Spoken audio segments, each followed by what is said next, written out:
France के ट्रेले नामक वैज्ञानिक ने जब हवन पर रिसर्च की तो उन्हें पता चला कि हवन में प्रयोग होने वाली आम की लकड़ी जब जलती है तो फॉर्मिक एल्डिहाइड नामक गैस उत्पन्न होती है, जो कि खतरनाक बैक्टीरिया और जीवाणुओं को मारती है तथा वातावरण को शुद्ध करती है। इस रिसर्च के बाद ही वैज्ञानिकों को इस गैस और इसे बनाने के तरीके का पता चला। गुड़ को जलाने पर भी यही गैस उत्पन्न होती है। टोटिक नामक वैज्ञानिक ने हवन पर की गई अपनी रिसर्च में ये पाया कि यदि आधे घंटे हवन में बैठा जाए अथवा हवन के धुएं से शरीर का संपर्क हो तो टाइफाइड जैसे खतरनाक रोग फैलाने वाले जीवाणु भी मर जाते हैं और शरीर शुद्ध हो जाता है। हवन की महत्ता देखते हुए राष्ट्रीय वनस्पति अनुसंधान संस्थान लखनऊ के वैज्ञानिकों ने भी इस पर एक रिसर्च की। क्या वाकई हवन से वातावरण शुद्ध होता है और जीवाणु नाश होता है अथवा नहीं? उन्होंने ग्रंथों में वर्णित हवन सामग्री जुटाई और जलाने पर पाया कि ये विषाणु नाश करती है।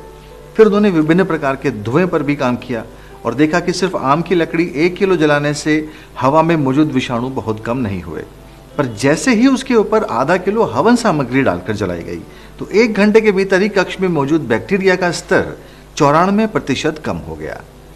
यही नहीं, उन्होंने आगे भी कक्ष की हवा में मौजूद जीवाणुओं का परीक्षण किया और पाया कि कक्ष के दरवाजे खोले जाने और सारा धुआं बाहर निकल जाने के 24 घंटे बाद भी जीवाणुओं का स्तर सामान्य से 96% कम था। बार बार परीक्षण करने पर ज्ञात हुआ कि इस एक बार के धुएं का असर लगभग 1 माह तक रहा और उस कक्ष की वायु में विषाणु स्तर 30 दिन बाद भी सामान्य से बहुत कम था। यह रिपोर्ट एथनोफार्माकोलॉजी के शोध पत्र रिसर्च जर्नल ऑफ एथनोफार्माकोलॉजी में भी दिसंबर 2007 में छप चुकी है। रिपोर्ट में लिखा गया है कि हवन के द्वारा न सिर्फ मनुष्य को नुकसान पहुंचाने वाले बैक्टीरिया का भी नाश होता है, बल्कि वनस्पतियों एवं फसलों को नुकसान पहुंचाने वाले बैक्टीरिया का भी नाश होता है, जिससे फसलों में रासायनिक खाद का प्रयोग कम हो सकता है।